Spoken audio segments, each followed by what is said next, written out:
आज की वीडियो आपके लिए बहुत ज़्यादा महत्वपूर्ण होने जा रही है, जिसमें हम बात करने जा रहे हैं UP SSSC lower PCS vacancy 2000 में वो सारी जो डाउट है वो आपकी क्लियर हो जाएगी।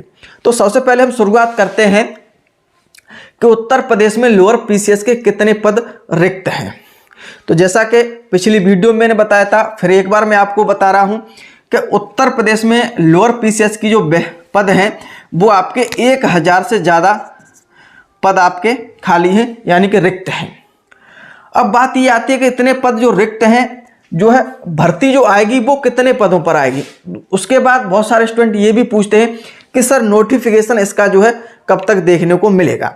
तो जैसा कि मैं आप सभी को बता दूं कि जो नोटिफिकेशन है, सबसे पहले हम बात कर लेते हैं। एक बात आपको समझनी पड़ेगी कि 2019 की जो लोअर PCS की वैकेंसी निकली थी उसकी पूरी जो प्रक्रिया है वो जो है हो चुकी है। मात्र जो बाकी रहा है वो है फाइनल रिजल्ट। फाइनल जो रिजल्ट है वो आना बाकी है, और वो भी जो रिजल्ट है आपका बहुत ही जल्द आपके सामने होगा। ठीक है, तो ये भर्ती जो क्लियर होगी उसके बाद आपका नोटिफिकेशन भी आएगा। दूसरी बात, जैसा कि यूपी में आपके चल रहे हैं इलेक्शन, जैसा कि आप सभी को पता ही है, और उत्तर प्रदेश में जैसा कि 10 मार्च को आपका ये इलेक्शन का रिजल्ट आएगा। उसके बाद जो सरकार का गठन होगा, चाहे किसी भी की सरकार आए, ठीक है, सरकार के गठन होने के बाद, ठीक है, यूपी SSSC आयोग जो है एक परीक्षा कैलेंडर जारी करेगा नया। ठीक है, परीक्षा कैलेंडर जारी करेगा, और उस कैलेंडर में इस वैकेंसी की मैं आपको बता रहा हूं कि जरूर आपकी जानकारी दी जाएगी कि कितने पदों पर भर्ती आने वाली। वैसे तो 1000 पद रिक्त हैं उत्तर प्रदेश में, उसके बाद भर्ती कितने पदों पर आएगी ये आपको परीक्षा कैलेंडर जारी होगा उसी समय पता चलेगा। और हम बात करें कि अनुमान के तरीके से तो लगभग 600 पद बताए जाते हैं कि लगभग 600-700 के पद के आसपास भर्ती आने वाली है। एक बड़ी भर्ती होगी लोअर PCS की, और आपको ये बहुत बड़ा मौका जो है मिलने जा रहा है।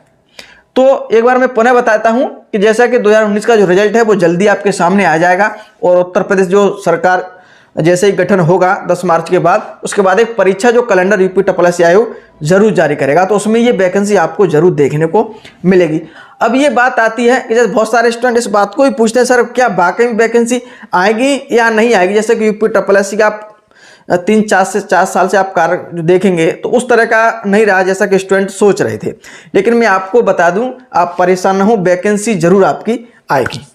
अब हम बात कर लेते हैं कि सिलेक्शन जो प्रोसेस है 2022 में जो भर्ती आएगी वो क्या रहेगा। तो जैसा कि एक बात सबसे हम बात कर लेते हैं इंटरव्यू की। जैसे बहुत सारे स्टूडेंट इस बात को पूछते हैं, सर क्या इस भर्ती में इंटरव्यू भी है। तो वो मैं आपको बता दूं कि इंटरव्यू के जितने भी पद हैं लोअर PCS में, पहले इंटरव्यू भी के जितने भी पद थे वो आपके जो है अब PCS में जो भर्ती होती है वो उसमें आते हैं। ठीक है, अब जो यूपी SSSC आयोग जो लोअर PCS की वैकेंसी निकालता है उसमें जो है इंटरव्यू नहीं होता है। तो एक तो डाउट आपकी ये थी, बहुत सारे लोग कमेंट कर रहे थे, तो वो ये आपकी क्लियर हो गई होगी। अब हम बात कर लेते हैं सिलेक्शन जो प्रोसेस है वो क्या रहता है। तो जैसा कि मैं आपको बता दूं कि इसमें 2 परीक्षाएं होती हैं। 2 परीक्षाएं होती हैं, एक आपका प्री रहता है और एक आपका रहता है मेन। ठीक है, एक आपकी प्री परीक्षा होती है और एक इसमें मेन परीक्षा होती है। अब बहुत सारे स्टूडेंट इस बात को ही पूछते हैं कि सर जो परीक्षा होती है लोअर PCS की वो ऑब्जेक्टिव होती है या लिखित परीक्षा होती है। तो इस बात को मैं एक डाउट आपको क्लियर कर दूं कि जो आपकी परीक्षा होगी, दोनों हम पेपर की बात करें, दोनों परीक्षाएं सॉरी, तो आपकी वो क्या होगी, ऑब्जेक्टिव। ये दोनों जो परीक्षाएं होगी वो आपकी ऑब्जेक्टिव होगी। ठीक है, क्लियर होनी चाहिए आपकी ये बात। प्री और मेन दोनों आपकी ऑब्जेक्टिव होगी, मैं पुनः बोल रहा हूं आपको। ठीक है, अब ये बात आती है कि सर जो मेरिट है बनती है, जो सिलेक्शन जो मेरिट बनती है वो किस पे बनती है। तो वो मैं आप सभी को बता दूं, वो आपकी बनती है मेन पे। किस पे बनती है, जो आपका मेन एग्जाम होगा, ठीक है, 400 नंबर का होता है, तो उस पर ये मेरिट बनती है। 400 नंबर हम बात कर लेंगे आगे। ठीक है, थोड़ा मैं आपको बता दूंगा 400 नंबर में क्या आपसे किस प्रकार का सिलेबस रहेगा। तो इस प्रकार आपकी जो मेरिट है, और आपका ये जो होगा ये सिर्फ आपको क्वालिफाई होगा।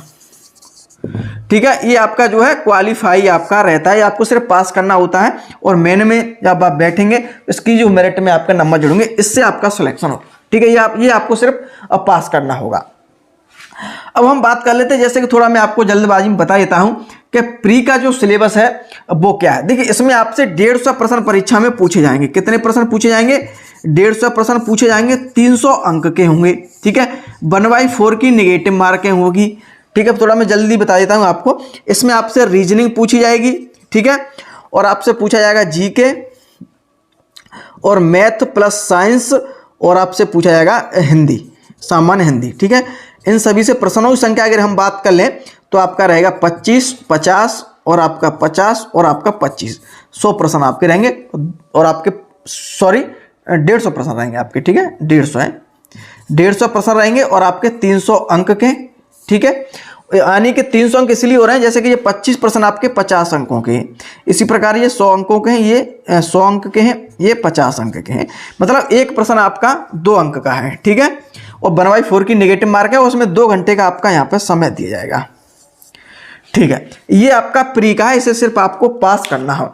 अब हम बात कर लेते हैं जो मेन एग्जाम आपका होगा उसमें क्या रहेगा, थोड़ा उसमें भी जल्दीबाजी में बता देता हूँ, जैसे किसी ने पिछली वाली वीडियो शायद ना देखी हो, ठीक है। अगर आप वो वीडियो देखना चाहते हो तो मैं नीचे लिंक दे दूंगा इस वीडियो डिस्क्रिप्शन, तो देख सकते हैं। आपको 2019 की कट ऑफ क्या गई है उससे थोड़ा आपका आइडिया ले सकते हैं, ठीक है।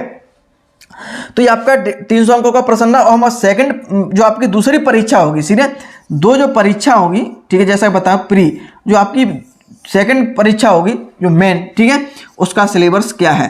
तो उसमें देखिए 2 पेपर होंगे आपके, और फर्स्ट पेपर और आपका सेकंड पेपर, ठीक है, समझिएगा।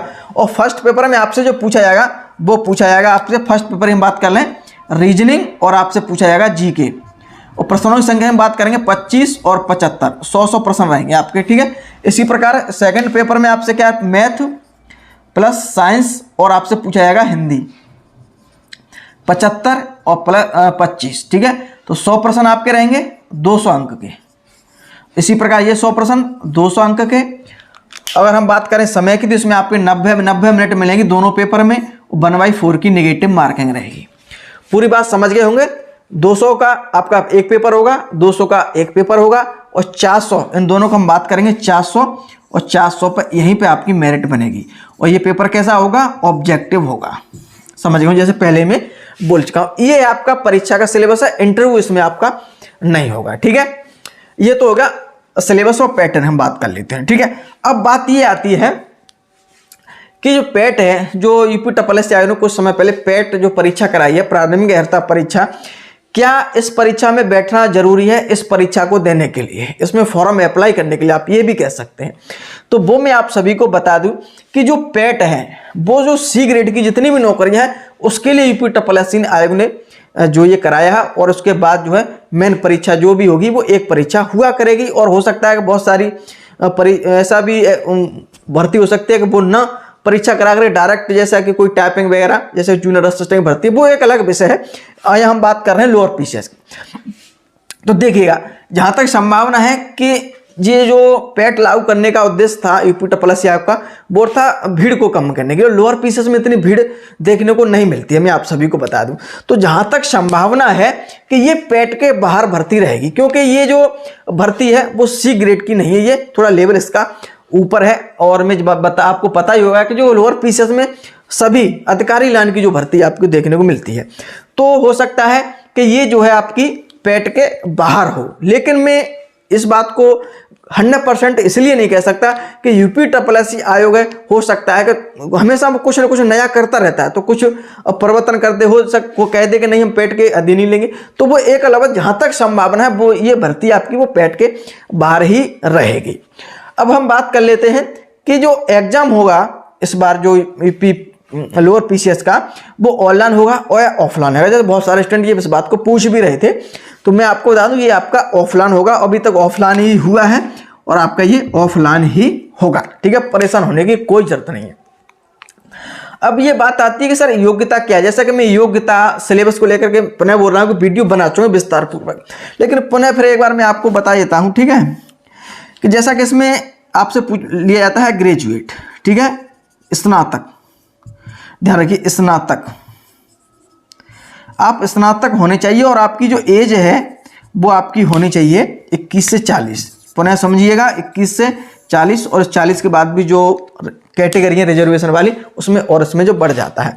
तो 21 से 40 एज है स्नातक, और स्नातक में आपको किसी भी विषय से आपसे किया हो, और इसमें जो बेनिफिट उन स्टूडेंट का थोड़ा और है, जैसे किसी स्पेशल विषय से कोई बीएससी किया है तो उनके लिए अलग से वैकेंसी होती है, तो उनसे अलग से कट ऑफ लगती है, तो उन्हें और उसमें और जो है बेनिफिट मिल जाता है। वैसे अगर आपने स्नातक किया है चाहे किसी भी विषय से किया हो, एनी सब्जेक्ट, तो जो है आप इसमें फॉर्म अप्लाई कर सकते हैं। ठीक है, तो मैं जो जानकारी थी वो मैं आपको बता